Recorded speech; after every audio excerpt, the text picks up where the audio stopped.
You check your bank app. The news is bad. Your job feels shaky. The world feels heavy. So what do? You open a shopping app. And buy something you don't need. That's not random.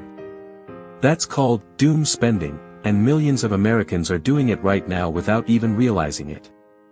Doom spending is when people spend money, often impulsively, as a reaction to feeling anxious, hopeless, or out of control about the future.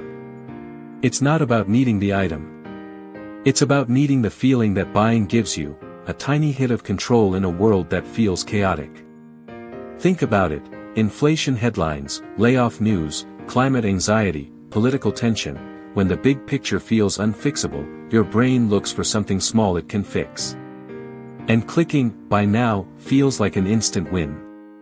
Here's the science behind it. When you're anxious, your brain's stress response shifts you into short-term thinking.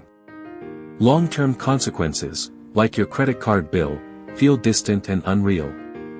But the relief of a purchase? That's immediate. Shopping releases dopamine, the same chemical involved in other reward-seeking behaviors. So for a few minutes, you feel better. Calmer. In control. But the bad news headline doesn't disappear. The economic uncertainty doesn't disappear. Only your bank balance changes, and now you have a new stressor on top of the old one.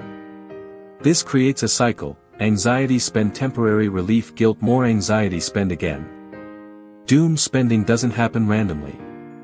It has patterns. Scrolling news right before opening a shopping app. Spending more during economic bad news weeks. Buying things specifically to feel a sense of control. Justifying purchases with "I deserve this, things are hard enough." If any of this sounds familiar, you're not alone, and you're definitely not broken. Your brain is just doing what brains do, looking for relief. The first step isn't a budgeting app. It's awareness.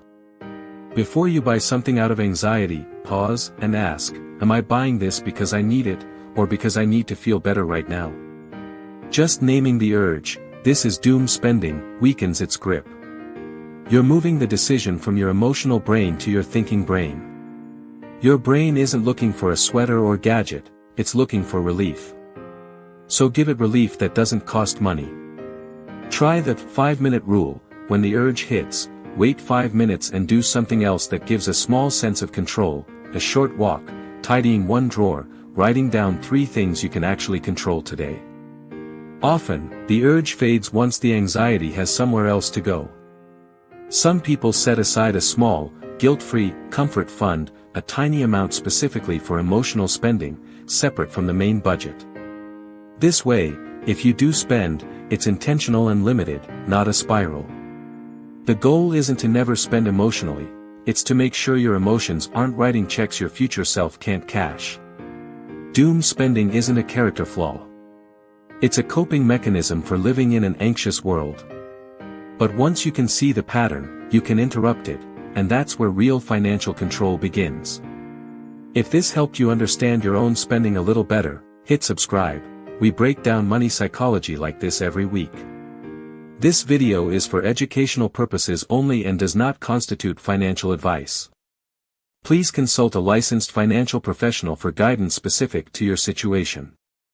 So thanks for watching.